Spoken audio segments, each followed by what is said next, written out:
예, 반갑습니다. 이렇게 또 여러분과 온라인으로 원격 수업을 하게 됐습니다. 자, 이거는 이번 주 수업 중에 두 번째 수업에 해당하는 내용입니다. 그래서 학생 여러분들 중에 어떤 학생은 이거를 자, 그러면은 오늘 수업할 내용 한번 확인해 보겠습니다.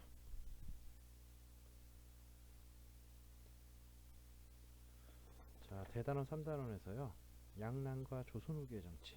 여기서 소단원 4, 세도정치의 폐단과 농민분기 여기 배우겠고요.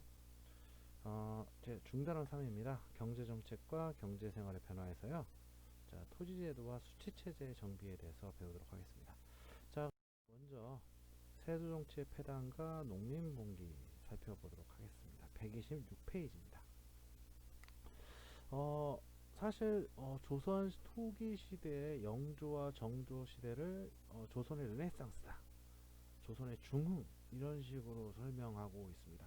근데 사실 정치적으로 놓고 보면은 이 영정조 시기는 조선이 분명히 이전과 개선되는 면도 분명히 있었던 건 사실입니다. 이전과 다른 모습이 있었고 좀 더 근대로 나아가는 모습의 유사한 모습도 나타나기도 하고요. 근데 이후에 나타나는 이제 조선 정치의 문제점 또한 내재되어 있던 시기였습니다. 먼저 영종조 때의 탕평 정치를 통해서요, 왕권을 강화를 했어요. 근데 이 탕평이란 게 당파를 고루 등용하고 이그 당쟁을 억제한다, 뭐 이런 논리지만 사실 이거는 왕의 강력한 카리스마와 왕의 능력이 필요해요. 이 정치 세력들을 조정해주는 그런 능력이 필요한데, 그런 능력도 필요할 뿐더러 어쨌든 이 탕평책을 통해서 왕의 발언권이 강해지고 왕권이 강화됐단 말이에요. 근데 정조가 49살의 나이로 갑작스럽게 죽습니다. 근데 문제는 이제 보통 왕이 49살쯤 되면은 보통은 성년에 달한 장성한 왕자가 있기 마련인데, 조선 후기는 유난히도 왕자 생산이 되게 안 됐어요. 왕손이 되게 귀했다고요. 그래서 정조도 아들이 딱 한 명 있었는데 그것도 되게 늦은 나이에 봤습니다. 그래서 왕이 굉장히 어렸어요. 그래서 어린 왕인 순조가 등극을 하게 되죠. 그러다 보니까 왕권은 강화됐는데 그 왕권을 휘두를 왕이 어려요. 그러다 보니까 외척 세력들이 왕위의 이 왕권을 대행하게 되는 사태가 벌어지게 되는 겁니다. 그래서 초기에는 이제 순조의 증조 할머니라고 할 수 있죠. 순조의 증조 할머니라고 할 수 있는 정순왕후 김씨가 대리청정을 했고요. 정순왕후 김씨가 죽은 다음에는 순조의 처가였던 안동 김씨 세력이 굉장한 세력을 떨치게 됩니다. 그래서 순조, 헌종, 철종 이 3대 60여 년에 걸쳐서 세도 정치가 벌어지는데, 이 세도 정치가 얼마나 어, 심한 거라고 보면 되냐면요. 조선 중기 이후로 조선은 이제 당쟁이 있었다고 볼 수 있어요. 당파 간에 이제 갈등, 싸움, 경쟁이 있었는데 이제는 당파의 싸움이 아니에요. 어느 집안이 정권을 쥐느냐 수준으로까지 떨어지게 됐다는 거죠. 대표적인 집안이 안동김씨, 풍량조씨인데 요 집안이 공통점이요. 요 집안들이 공통점이 둘 다 외척 집안입니다. 참고로 안동김 씨 같은 경우에는 이 이제 순조의 이제 처갓집이고요. 풍량조 씨 같은 경우에는 순조 다음 왕이었던 헌종의 외갓집입니다. 그러니까 전부 다. 근데 이 세도 정치가 문제였던 건 뭐냐면, 뭐 옛말도 있지 않습니까? 고이면 썩는다고. 이 고이면 썩는다고 하듯이 권력이 집중되고 권력이 움직이질 않다 보니까 권력에 대한 견제도 없고, 그러다 보니 세도 가문들이 비변사의 요직을 독점하고 국정을 장악하는 거죠. 훈련도감을 비롯한 군영의 지휘권도 장악합니다.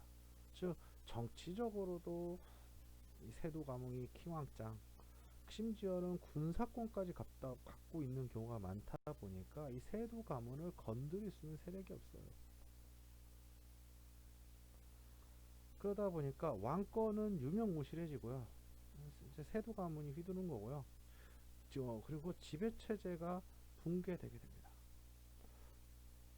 우리가 이제 조선이 가지고 이 지배 체제 붕괴라는 건 이제 조선이 원래 가지고 있었던 시스템이란 게 이제 붕괴돼 버리고 사실상 세도 가문 멋대로 정치를 하게 됐다. 이렇게 이해하시면 될 것 같습니다. 그럼 왕이 근데 사실 왕이란 게 모든 것을 뒤엎을 힘이 있지 않습니까? 이렇게 얘기한다면요. 왕도 한 명의 사람입니다. 근데 왕 주변에 온통 세도 정권의 사람들만 있다 보니까 사실 왕은 거기서 할 수 있는 것들이 많지 않은 경우들이 되게 많았다고요. 일단 정보라던가 이런 것들이 세도 정권의 입맛에 맞는 정보들만 올라오고 뭐 인사권을 행사하려 해도 세도 정권의 입맛에 맞는 사람들만 자꾸 임명하게 되는 거라고요. 자, 그래서 국왕의 왕권 강화 시도가 없었던 건 아니에요. 아까도 말했듯이 이 왕이 어렸던 왕이 등극해도 나이가 차면 내 왕권 내가 찾을 거야 하는 생각을 갖게 되지 않습니까? 그렇지만 세도 정권에 의해서 그것 또한 어려웠다. 아까도 말했죠. 인해장박. 세도 정권의 사람들이 왕을 둘러싸고 있다 보니까 왕은 세도 정권을 통해서 정보를 받을 수밖에 없고 인사권을 휘두르려고 해도 세도 정권이 추천한 사람들 내에서만 이게 휘둘릴 수 있다 보니까 왕이 그게 어려웠어요. 또 결정적으로 헌종 같은 경우에는 이제 세도 정권이었던 안동 김씨 정권이라든가 풍량도씨 정권을 이제 견제하고자 하는 시도가 있었어요. 근데 또 안타깝게도 헌종 같은 경우도 되게 일찍 죽게 됩니다. 그리고 철종 같은 경우에는 안동 김씨에 의해서 옹립된 왕이었기 때문에 그리고 이제 원래 왕위 계승에서 멀었던 사람이에요. 사실 이제 이거는 저 조선 왕실의 복잡한 사정까지 얘기를 해야하는데 그러다 보니까 안동 김씨의 눈치를 볼 수밖에 없는 상황이기도 했어요.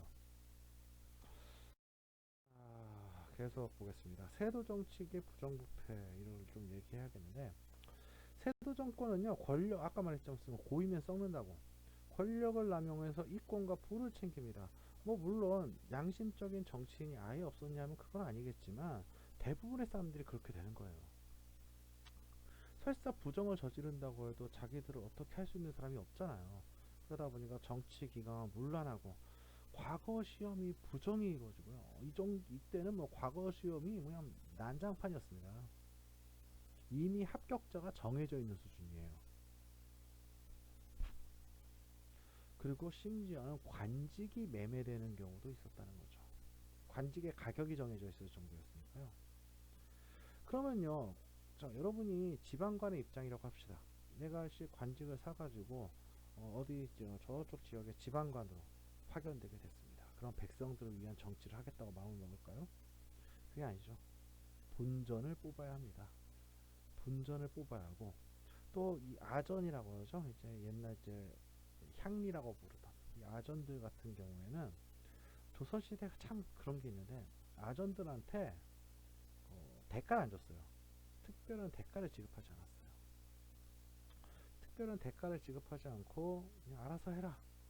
봉사한다는 식으로 여겼기 때문에 아전들 같은 경우는 이제 백성들을 수탈하는 경우가 많았어요. 그래도 이제 지방의 사족들의 힘이 어느 정도 있고 중앙의 정치가 튼튼했을 때는 이런 아전들의 이런 부정과 비리를 충분히 어느 정도는 견제하고 막을 수가 있었는데 정치 기강이 문란하고 중앙 정부가 난장판이 되다 보니까 이런 아전들의 부정과 비리를 막을 수가 없었고요. 또 중앙 정부의 재정난을 이제 중앙 정부가 이제 재정적으로 어렵다 보니까 여러 가지로 이제 지방에 있는 지방권한테 요구하는 이러한 그 세금 금액이나 이런 것들이 상당했다고요. 그걸 맞추기 위해서라도 또 수탈이 심해질 수밖에 없었습니다. 그 수탈이 심해진 거를 상징하는 용어가 삼정의 문란입니다. 삼정 이건 뭐냐면요. 전정, 군정, 환정 이런데 조세를 말하고요. 토지세인데 조세를 말하는데 그 중에 이제 조세를 말고도 각종 토지세가 있었습니다. 그다음에 군정. 군정 같은 경우에는 이제 어, 조선시대 후기 되면 이제 군역을 이제 군포를 납부하고 군역을 이제 치르는 형식으로 해서 요즘 말로 하면은 직업군인제가 되지 않습니까? 그래서 일반 백성들은 군대에 가는 대신에 군포 납부했다고요. 환곡. 이거 환곡은 원래는 여러분 알다시피 환곡은 구율제도죠. 그러니까 백성들이 봄철이 나올 때 이제 굶주림게 됐을 때 백성들을 돕기 위한 제도였다고요. 곡식을 빌려주고 가을에 이제 추수가 끝나면은 곡식을 이제 납부받는 반납받는 어, 이런 방식이었는데 이것들이 안 좋게 이용되게 됩니다. 요거를 이제 전정부터 살펴보면요. 이 전정 같은 경우에는 이제 어떤 식이냐면은 각 그 토지세가 정해져 있지 않습니까? 더 정해져 있는데 각종 이제 핑계로요. 이 백성들한테 각종 5만 가지 토지에 매기는 잡세를 부과합니다. 법으로 정해져 있지 않은 세금까지도 막 부과하는 경우가 많았다고요. 뭐 볏집에도 세금 매기고 막 이랬단 말이죠. 이제 군포 같은 경우에는 뭐 이 여러 가지 문제가 있을 수 있지만요. 뭐 이제 일단은 양반도 증가하고요. 양반들이 군포를 납부를 안 한단 말이에요. 그 군포를 납부 안 하다 보니까 백성들의 이 군포를 납부하는 농민들의 이 부담이 커지는 거죠. 왜냐? 이 양반들이 군포를 납부 안 하다 보니까 농민들 중에서도 부유한 농민들이 신분을 양반으로 상승시키는 경우가 발생합니다. 한 번 양반으로 상승하면 내 후손까지 군포 납부가 면제예요. 그렇기 때문에 문제가 발생하는데 근데 그거는 양반이 증가한 만큼 증가하고 빠져나간 만큼 양반으로 빠져나간 만큼 남아있는 농민들이 군포를 납부를 해야 한다고요. 근데 법으로 군포가 정해져 있어요. 원래는 1인당 2필이었고 균역법 실시한 다음에 1인당 한 필로 정해져 있는데 거의 지켜지지 않았습니다. 왜 그러냐면 나라에서 필요한 이 군포의 양은 정해져 있는데 낼 사람은 자꾸 줄다 보니까 어떻게 하느냐 공동납제를 실시합니다. 못 내면 농민들이 도망가 버려요. 그러니까 어떻게 한다 그냥 마을 단위로 몇 필 납부해 이런 식으로 아예 정해버리는 거죠. 그러다 보니까 농민들의 부담이 굉장히 심화됐습니다. 도망가는 농민들은 점점 늘어나고 그 부담은 점점 남아있는 농민들한테 들어오게 되죠. 토지세도 마찬가지예요. 나라에서 이만큼 걷어 하고 나왔을 때 사실 그만큼 걷어 하는데 그만큼을 납부할 수 있는 사람들이 없는 경우가 많아요. 그럼 어떻게 한다? 남아있는 농민들한테 다 부과하는 겁니다. 그리고 이 환곡이 정말 악질적인데 원래는 백성들한테 이제 도와주려고 만든 제도인데 얘는 이제 이게 아주 해먹기가 좋아요. 어떤 식으로냐? 강제로 안기는 거죠. 강제로 안기는 겁니다. 강제로. 나는 곡식이 충분해서 먹고 사는데 지장이 없어요. 이번 올해는 괜찮습니다. 해도 환곡을 안기고 그 환곡이 원래대로 뭐가 있냐면 환곡을 빌려주면은 그 환곡에 이자를 받게 있어요. 이자를 받게 돼 있어. 그래서 그 이자를 챙기게끔 하는 겁니다. 이자를 챙기는 겁니다.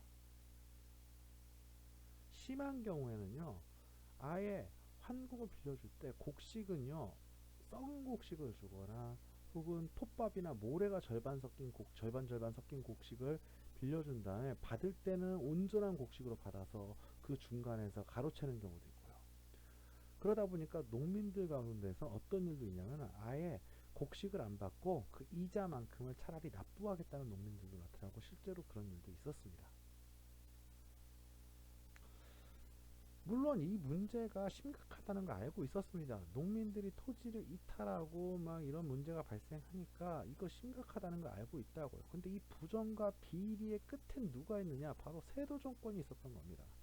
세도 정권이 매관매직을 통해서 관직을 지방관의 자리를 팔고 본전 뽑아야 하니까 또 이 사람들은 부정과 비리 저지르고 그리고 부정과 비리 저지르면 또 높은 관직 가야 하니까 세도 정권에 상납하기 위해서 또 뜯고 즉 세도 정권이 부정과 비리와 이런 탐욕스러운 모습을 보이기 때문에 이런 근본적 해결이 어려웠다는 겁니다.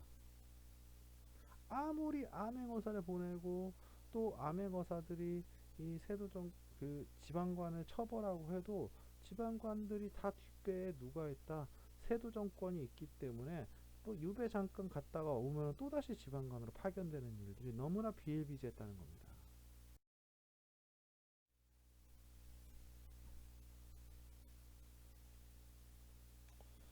자, 농민들 입장에서는 참 살기 힘든 시대입니다.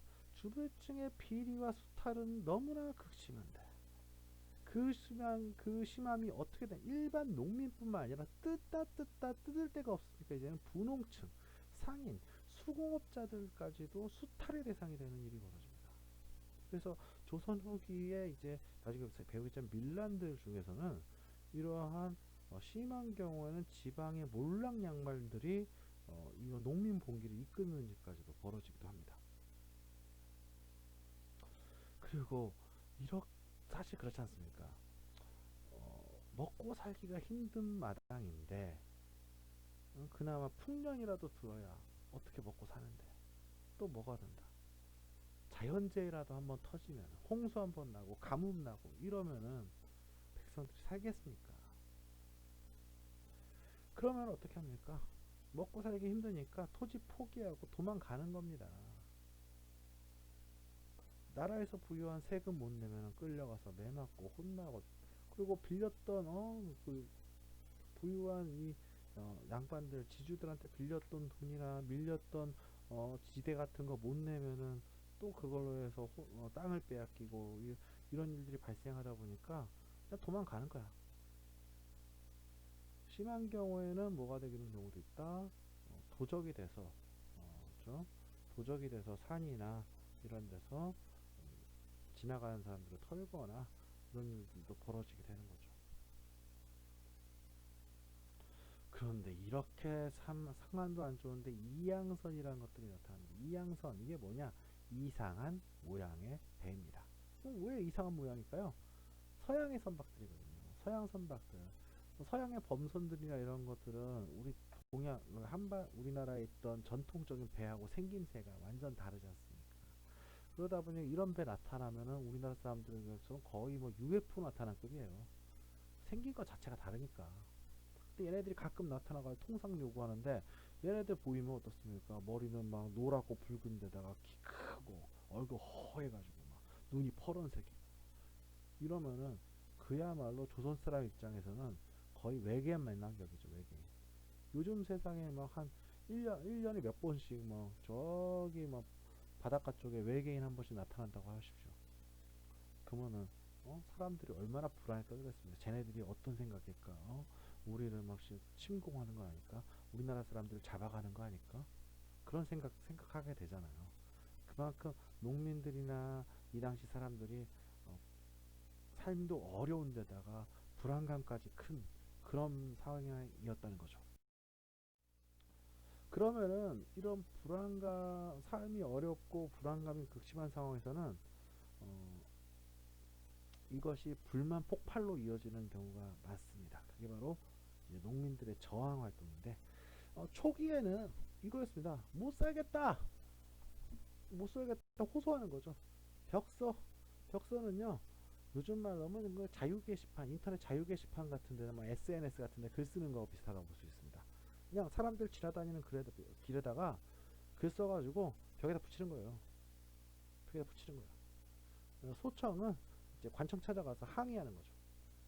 이래서 되겠습니까? 그리고 항조, 항조는 뭐냐면 토지세 못 내는 겁니다. 안 내, 배째 이거고 거세도 마찬가지입니다. 세금을 거부하는 거죠. 여러분 거세하면 뭐 이상한 거 생각하는데 그거 아니에요. 세금을 거부한다 이겁니다.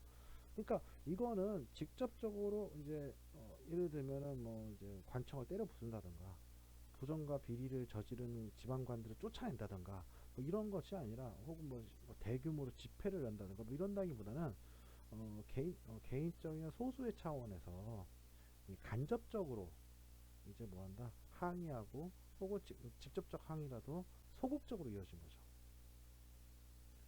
근데 하도 고쳐지지가 않습니다. 그러니까 점점 어떻게 됩니까? 적극적인 형태로 나타나게 되는 거죠. 대표적인 게 이제 홍경래난인데 홍경래난은 조금 이제 조금 성격이 달라요. 이제 평안도 지역에 대한 차별과 지배층의 수탈에 항거한다 이런데 이 홍경래난이 벌어졌던 지역이요. 여기 평안도 지역이에요. 근데 평안도 지역이요. 면적으로 치면 상당한 지역이거든요. 인구도 꽤 되고요.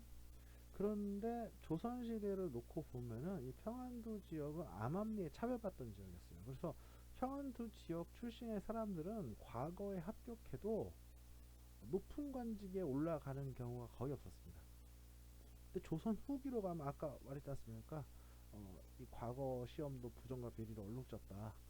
그러니까 나중에는 뭐 과거 합격하기도 힘든 그런 상황이었다는 거죠. 그래서 홍경래의 난을 주도했던 사람들을 보면은 뭐 몰락양반인 홍경래도 있었고, 뭐 신흥 상공업 세력으로서 이제 뭐 예를 들면은 그 평안도 지역의 거부였던 이희저라던가, 뭐 그다음에 유생 출신이었던 뭐 김창시 이런 식으로요. 지식인과 분홍 이런 사람들, 부상 이런 사람들이 합세해가지고 일으켰던 어, 그 반란에 가까워요. 근데 왜 이게 농민분기나 이런 쪽에 속해 있느냐 한다면요. 얘네들이 5개월 정도 승승장구를 하다가 이제 승승장구를 해요. 그래서 이 청천각 이북, 함경도 평안도 일부 지역을 점령하고요. 아주 기세가 좋았습니다. 그러다 보니까 이제 관군이 수도에서 파견 돼서 얘네들을 이제 제압하기 위해서 올려오는데 뭐 여러 가지 이유로 해가지고요. 점점 이제 이 반란군이 점점 밀려가게 돼요. 밀리고 세가 위축되다 보니까 이 정주성에 틀어박히게 되는데 이 관군들이 이제 틀어박힌 이제 이 홍경래 반란군들을 제압한다는 핑계로 그 주변 지역에 대한 요즘 말로 하면 이제 초토화 작전이 벌어집니다. 이제 요즘 말로 하면 농민들을 이제 집에서 이제 어, 땅 비우게 하고 농사 못 짓게 해서 협조 못하게 하고 뭐 이러는 건데 그 과정이 상당히 잔혹했던 것 같습니다. 살육이 벌어지고 농민 그 주변 농민들을 반란에 동조하는 사람들로 취급해서 죽이기도 하고 막 그래서 오히려 농민들이 주변 지역의 농민들이 관군을 피해서 정주성으로 들어가는 일까지도 벌어지게 됩니다. 그래서 초기에는 이제 평안도 지역의 몰락양반, 지식인, 이제 부유한 상인들 이런 사람을 중심으로 벌어졌던 봉기가 막판에 따라서는 이제 농민봉기적 성격을 띠게 되는 거죠. 결국은 진압이 됩니다. 진압이 되지만 이 홍경래나는 이후에 이제 그 사회 불만을 가진 사람들이나 이제 봉기에 큰 영향을 주게 됩니다. 그 다음에 임술농민봉기인데 홍경래나로부터 좀 시간이 질렀죠. 1862년입니다. 이게 철종 때인데요. 단성농민봉기와 진주농민봉기가 가장 대표적이에요. 근데 이 농민봉기가 전국으로 확산이 됩니다. 이 농민봉기 보면 홍경래 반군의 점령지 말고 여기 철종 때 농민봉기 지역을 좀 주시해 보시기 바랍니다. 뭐 거의 뭐 너무 많아서 셀 수가 없습니다. 그러다 보니까 정부에서 어마뜨거라 탄 겁니다. 왜냐하면 이놈의 농민봉기가 곳곳에서 일어나니까 이거를 어떻게 농민들을 진정을 시켜야겠어요. 농민들을 진정을 시켜야겠으니까 이걸 어떻게 하느냐. 농민들의 요구에 따라서 삼정의 문란을 개선하겠다면서 삼정 이정청을 설치를 합니다. 그래서 우리 개혁할게. 요즘 말하면 태스크포스 같은 걸 만들죠. 개혁할게. 개혁 한번 해보겠어. 하고 선언을 해요. 하지만 아무것도 변한 게 없었습니다. 왜 그랬느냐? 삼정 이정청에서 삼정의 문란을 개선하겠느냐? 뭐 얘네들의 대답은 뻔해요. 사, 어, 예를 들어 전정 같은 경우에는 토지세를 잡세를 걷고 토지세를 이렇게 납, 이, 과다하게 징수하는 거는 문제가 있다. 그래서 그렇게 나쁜 관리들을 우리가 뭐 징계하겠다. 아니 제도가 문제라니까요.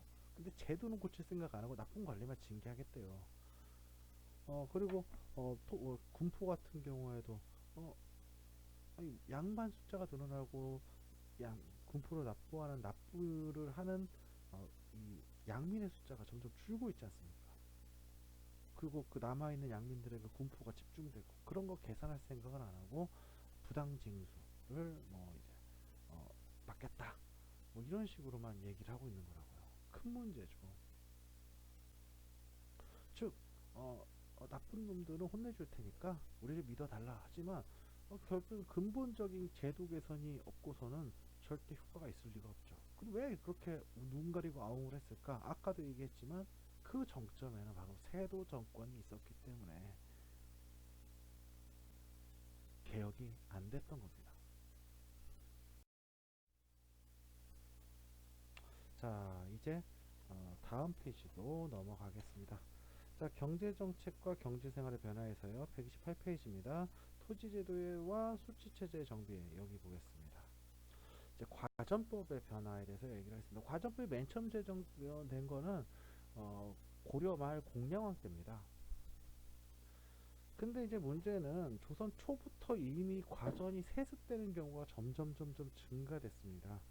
수신전이라든가 수신전은 뭐라고 했습니까? 이제 남편이 이제 관리였던 남편이 죽으면요 부인한테 과전의 일부를 계속 지속하게 해주는 거예요. 근데 이것이 사실상 이제 세습에 가깝게 됐던 게 수신전도 그렇고요.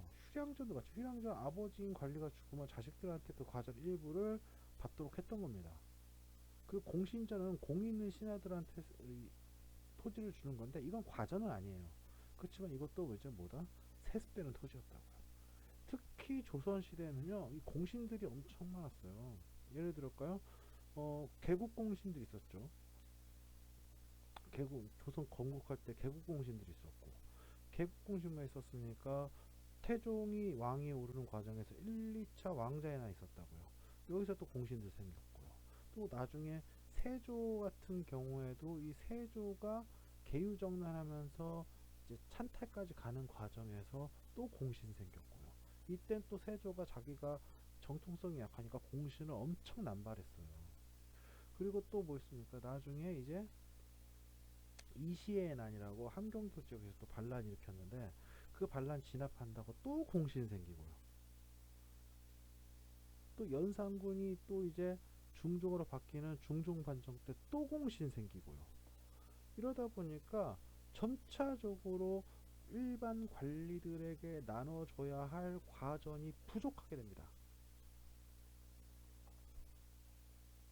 그래서 세조 때 뭐를 하느냐. 이미 세조 때 조선 건국한 지 100년도 안 지났어요. 100년도 안 지났는데 세조 때 이미 이 문제의 심각함을 알고 직전법이란 걸 실시합니다. 아, 무조건 현직 관리에게만 토지 지급한다. 그렇지만 생각해보면 이 세조 본인도 공신전 엄청 줬단 말이에요. 공신들한테 토지 엄청 줬어요. 이 토지라는 게 문제가 될 수밖에 없는 게 기본적으로 농업사회였던 조선사회에서는 토지가 가지고 있는 가치가 엄청 클 수밖에 없어요. 그러다 보니까 가장 경제에서 중심되는 생산수단은 토지일 수밖에 없고요. 농민도 토지를 원하고 관리들도 토지를 원하고 지주들도 토지를 원하고 그러니까 토지가 어느 순간 되면 부족해질 수밖에 없는 상황이 나타날 수밖에 없습니다. 근데 그나마 나눠줬던 토지 과전에서도요, 이 수조권이라고 하죠. 아까 이 토지 줬다고 하지만 정확하게 말하면 토지의 수조권을 준 거죠. 토지에서 세금을 거둘 수 있는 권리를 준 거라고요. 근데 이 수조권을 과잉 행사하는 거예요. 나라에서 법으로 정해진 세금만큼은 받아야 하는데 얘네들이 그냥 어떻게 하는 거예요? 이걸 자의적으로 해석해가지고 흉년이 들었는데 풍년 기준으로 받아버린다든지 이런 기준이 발생하는 거죠. 그러다 보니까 그리고 토지도 사실 부족하기도 하고요. 그래서 어떻게 하느냐? 관수관급제를 실시합니다. 이 관수관급제는 간단합니다. 직접 관리가 원칙대로는 자기가 가지고 있는 수조권을 행사하는 과정에서 세금을 걷어가야 합니다. 직접. 근데 성종 때부터는 어떻게 하느냐? 관수관급제는 그거를 관청에서 거둔 다음에 거둔 만큼을 어떻게 한다? 관리에게 지급하는 거죠. 사실상 관리는요, 토지를 자기가 이제 수조권을 토지를 받았다는 느낌보다는 곡식을 받는 느낌이 더 강할 수밖에 없겠죠. 근데 그마저도 어떻게 되느냐? 16세기 중엽입니다. 이제 한 중종 이후에 중종에서 명종 뭐 이때쯤 지나가면요, 수족권은 아예 포기합니다. 과전 지급을 포기해버리고요, 녹봉만 지급해요. 그러다 보니까 관리들은 더 토지를 소유하기 위해서 노력합니다. 왜? 녹봉이, 조선시대 녹봉이 그렇게 관리들이 그 양반으로서의 체면을 유지할 만큼 충분하게 주질 않았어요. 그럼 관리 그만두면요, 노후 대비도 안 돼. 이 양반으로서의 어느 정도의 품격 있는 삶을 누리려면은 토지가 있어야 돼요. 그러다 보니까 이 관직에 있을 때 토지를 어떻게든 확보하기 위한 양반들의 노력들이 있게 됩니다. 그러니까 토지를 이제 소유하기 위해서 더 노력하게 되는 거죠. 자, 그래서 이게 발생하는 게 지주제인데요. 이제 양반 지주들이 토지를 소유한 게 증가하는 거예요. 아까도 말했지만 관리들한테 녹공만 지급하는 상황 되고, 아까도 말했지만 관소관급제가 토지를 이제 어떻게 자기가 과전을 받는다는 느낌보다는 그냥 곡식 받는다는 느낌이 더 강하다 보니까 차라리 그거를 토지를 소유하기 위해서 더 투자를 하는 거죠. 요즘 말로 하면 토지 소유가 굉장히 증가를 하게 됩니다. 양반들이 녹봉보다는 자기가 가지고 있는 땅에서 나오는 게 훨씬 더 뭐다, 이 자신의 그 경제적인 생활에 큰 지탱하는 기둥이 되는 거죠. 더 노력하게. 뭐 방법은 여러 가지입니다. 매매, 토지를 사들이는 거고요.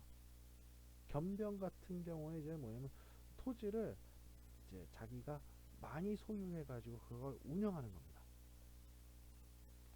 그리고 개간 같은 경우에는 원래 이제 그 토지가 아니었던, 농토가 아니었던 땅을요, 농토로 만드는 거죠. 뭐 많이 하는 방법이 이제 간척 사업을 벌인다든가, 그러니까 뭐 갯벌 같은 데 막아가지고 이제 토지로 만든다든지, 아니면은 숲이나 황무지 같은 데를 이제 갈아가지고 이제 개간해가지고 농토로 만든다든지 하는 거죠. 어떻게 합니까? 가능합니다. 어떻게 가능할까요? 얘네들을 이제 관리였던 사람 같은 경우에 자신이 권력이 있으니까 백성들을 동원하거나, 혹은 원래 좀 어느 정도 집안에 경제력이 있는 사람들은 집안에 노비가 많지 않습니까? 그런 사람들을 동원해 가지고 개간을 하는 거죠. 그러면 자신의 땅이 더 늘어나게 되는 겁니다.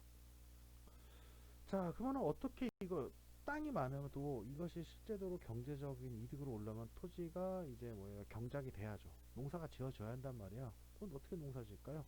노비가 기본입니다. 그래서 조선 전기에는 노비가 굉장히 중요했어요.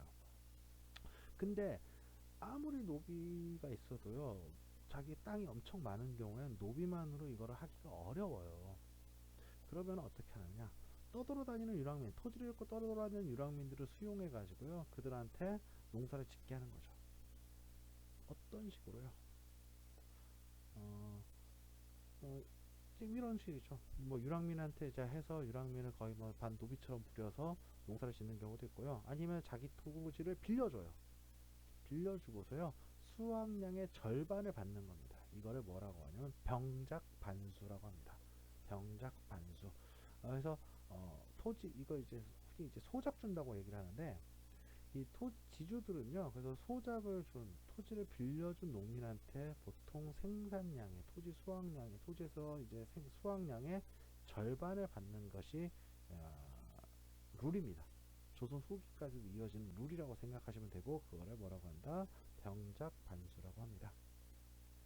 그러고 이런 방식으로 운영하는 토지를 많이 확보해서 운영하는 걸 겸병이라고 하죠. 자, 아까도 얘기했지만 이러한 이제 지주제가 확산되는 건, 아까도 얘기했지만 직전법이 폐지되면서 이제 아까 했지만 수조권을 지급하는 제도가 폐지되면서 더 확산되게 되었다. 아까 다시 한번 말하고요. 자, 계속 보겠습니다. 129페이지입니다. 자, 수취체제의 정비 보겠습니다. 수취라는 건 뭘까요? 백성으로부터 거둬들이고 취한다는 겁니다. 뭐를요? 우리가 흔히 말하는 세금 같은 거죠. 자, 전세가 있고 공납이 있고 역이 있습니다. 일단 먼저 토지로부터 수확의 일부를 거둬들이는 전세를 보죠. 조선시대 전까지는 그런 전세에서 대충 생산량의 10분의 1을 거둔다는 룰이 있긴 했습니다.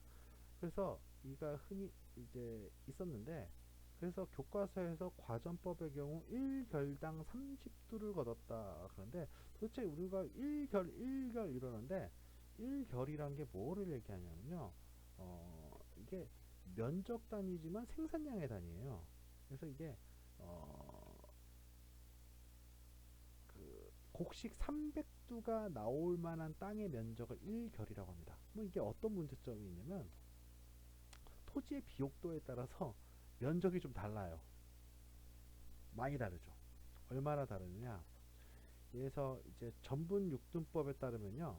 나중에 설명하겠지만 이제 그 1등급 그러니까 1등급 토지 같은 경우에는 보통 한 3,000평 정도 됩니다. 3,000평. 그런데 6등급 최하입니다. 최하 등급 토지 같은 경우에는 한 10,000평 정도 돼요. 그러니까 차이가 크죠. 어쨌든 이 전세를 걸 때 보통 그래서 기준으로 한 30두 정도를 거두는 걸로 했습니다. 근데 문제는 어쩔 때는 토지에 비옥도도 있겠고 또 어쩔 때는 풍년이 있고 흉년이 있고 그러다 보니까 이게 매년 생산량이 다르다는 거죠. 그런데 일괄적으로 무조건 1결 30도 이게 10분의 1이니까 30도 이렇게 걷긴 좀 어려웠단 말이에요. 그래서 세종 때 국가적으로 하나의 그 징수법을 만듭니다. 그게 이게 뭐냐면 전분육두법과 연분고등법입니다. 토지 비옥도에 따라 6등급으로 나누고요. 토지를 또 풍년이냐 흉년이냐에 따라서 그 해 등급을 9등급으로 나눕니다. 그러면요 경우의 수가 6, 9, 54, 54개가 발생하죠. 그래서 올해가 이제 이 땅 토지가 상상전인지 하하전인지 혹은 이 그 올해 그 풍흉이 9등급 중에 어디에 해당하는지에 따라서 세금을 걷는 양이 조금씩 다르게끔 만들었다는 겁니다. 그래서 1결당 최대 20두에서 최하 4두까지 내게 해서 농민들의 부담을 줄여주게 됩니다. 합리적인 세금 징수를 하겠다 이거죠. 그래서 밑에 보면 그 세종이 굉장히 꼼꼼하신 분이라 이 제도를 입안하고서도 바로 시작하지 않았어요. 계속 시험하고 또 의견을 묻고 그래서 심지어 여론조사까지 하는 그런 모습이 있었다는 거죠. 자, 공납입니다. 이 공납은 우리가 이제 특산물을 현물로 징수하는 거죠. 현물로 징수하는 건데 지역에 따라 이제 필요한 특산물이 나오는 특산물이 있지 않습니까? 그래서 그거를 이제 나라에 바치는 거죠. 근데 바치는 방법은요. 각 집에 할당을 합니다. 한 집당 얼마. 예를 들면 너희 집은 사과 한 박스. 요즘 말로 하면 너희 집은 말총 열묶음 뭐 이런 식으로 할당을 줬다는 거예요. 근데 문제는 이 나중에 이제 설명하겠지만 이게 보통 어려운 게 아닙니다. 왜냐하면은 예를 들어서 사과 한 박스 하면 뭐 사과 한 박스에 얼마가 들어있을 거겠어요. 그거는 사과 농사를 따로 지어야 한다는 얘기예요. 사과나무가 심고 그걸 갖고 한다는 얘기죠. 농사 짓는 것도 빡센데 사과나무도 해야 하고 이게 얼마나 힘들겠어요. 그러니까 별도로 그걸 이 공납으로서 요구되는 것을 구하기 위한 노력이 또 필요하고 그 구하는 게 쉽지 않았습니다. 그러다 보니까 오히려 농민들 입장에서 이 전세보다 공납을 더 힘들어하는 경우가 많았다고요. 그 다음에 역입니다. 보통 이제 역은 이제 국가의 노동력을 바친다 이렇게 보는데 두 가지가 있죠. 16세 이상 60세 미만의 남성에게 요역과 군역을 부과했습니다. 요역은 요즘으로 하면 그냥 노가다입니다. 국가에서 불러서 시키는 일을 하는 거죠. 뭐 도로를 닦을 수도 있고 성을 쌓을 수도 있고 건물을 지을 수도 있습니다. 군역은 그야말로 군대를 가는 겁니다. 요즘처럼 뭐 군대 가가지고 1년 6개월, 2년 이렇게 하는 게 아니라 1년에 일정 기간만큼 갑니다. 그거를 16세에서 60세까지 하는 거죠. 근데 이 전세 공납력은요 여러 가지 문제점이 발생하게 됩니다. 전세 같은 경우는요 지주 전호제가 이제 지주제가 이제 점점 흥성해지다 보니까 지주들이 내야 할 자기가 내야 할 세금인데 그렇죠 토지 주인이 내야 하지 않겠습니까? 근데 그거를 소작인한테 넘겨버리는 거죠. 그 소작인의 부담이 엄청 커지겠죠. 그리고 공납 같은 경우에는요, 아까도 얘기했지만 이, 이 공납품을 구하기가 진짜 어려워요. 근데 또 나중에 가면 어떤 일이 그러면 맨 처음에 공납 이 특산품이 정해지면은 한 이 몇십 년 지나거나 몇백 년이 지나면은 사실 그 자연환경이나 기타 등등으로 해서 남획 같은 걸로 인해서 그 지역에서 그 특산물이 안 나는 경우도 있지 않습니까? 그래서 실제 나는 나는 그 지역의 특산물하고 바치라고 요구하는 특산물하고 일치하지 않는 경우가 엄청 많이 발생하게 됩니다. 그럼 어떻게 해야 할까요? 다른 데 가서 구해와야죠. 그러니까 공납품을 못 구하면 사야 하지 않습니까? 구해와야 합니다. 그래서 어떤 사람들이 생기냐면 이 관청에 딸려 있는 서리들이 이제 관청의 하급직 관리라고 보시면 돼요. 실제 행정을 하는 공무를 대신 납부를 해줘요. 그리고서 그 대가를 챙기는 방납이 등장하게 됩니다. 근데 그 대가가요 어마어마하게 점점 커집니다. 왜 이게 장사가 된다고 생각하니까 이 관청에 서리들만 하는 게 아니라 그 뒤에는 막 이제 고위 관료들도 여기 공납을 방납하는 거에 아주 그냥 혈안이 되기도 하고요. 막상 뭐 어떤 일도 있냐면은 이제 대신 납부할 때 같이 너 대가가 비싸지 않습니까? 그럼 내가 직접 구할란다. 혹은 내가 직접 농사 질란다. 그럴 수도 있잖아요. 그러면 관청하고 짜고서요 안 받아버려요. 관청이 이거 불량품이 안 받아 해서 개인적으로 납부하는 걸 거부해 버리고요. 이 방납업자들을 통해서만 이 공납을 납부하게끔 하는 경우가 많았다고요. 그러다 보니까 실제 값치의 10곱절을 납부하는 경우도. 그러니까 예를 들면은 사과 한 박스에 원래는 살라고 하면 3만 원이면 돼. 요즘 가치로. 근데 방납업자 통하면 30만 원인 거예요. 30만 원, 막 40만 원 하는 거야. 그래도 어떻게 해요? 울며 겨자 먹기로 납부하는 거죠.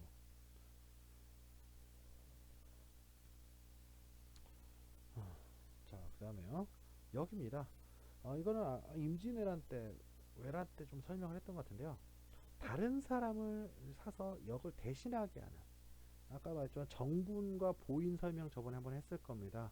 근데 정군들이 가봤자 이 그 장교들한테 수탈당하고 또 가가지고 막 일해하고 막 이러다 보니까 또 아, 차라리 이럴 바에는 차라리 내가 받은 군포 그냥 넘기고 딴 사람 보내자 하고 딴 사람을 보내버리는 일들이 발생합니다. 이걸 대신 보낸다, 대신 세운다 해가지고 대립이라고 합니다.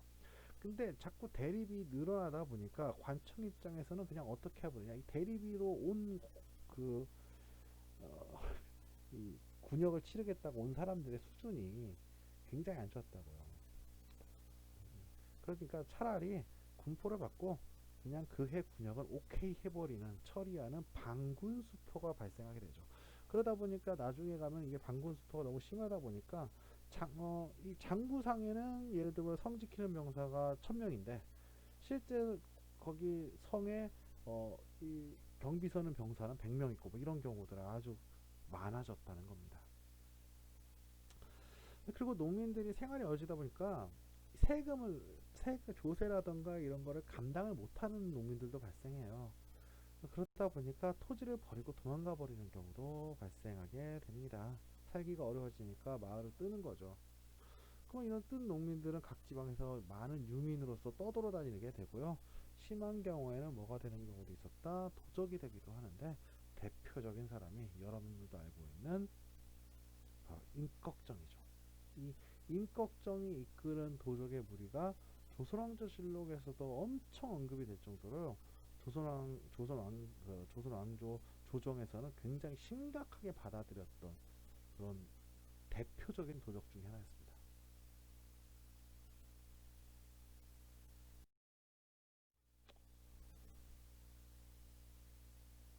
자, 이렇게 어, 오늘 수업을 마쳤습니다. 어, 이 격일로 이 격일로 이제 그 원격 수업을 하다 보니까 여러분들 중에 똑같은 내용을 떤 반은 원격 수업을 하고 어떤 반은 실강을 듣고 할 겁니다. 선생님도 어쨌든 최선을 다해서 원격 수업을 충실하게 만들고 실강도 열심히 한번 하도록 노력할 테니까 여러분도 제발 원격 수업 빼먹지 말고요. 열심히 좀 들어줬으면 좋겠습니다. 수고하셨습니다.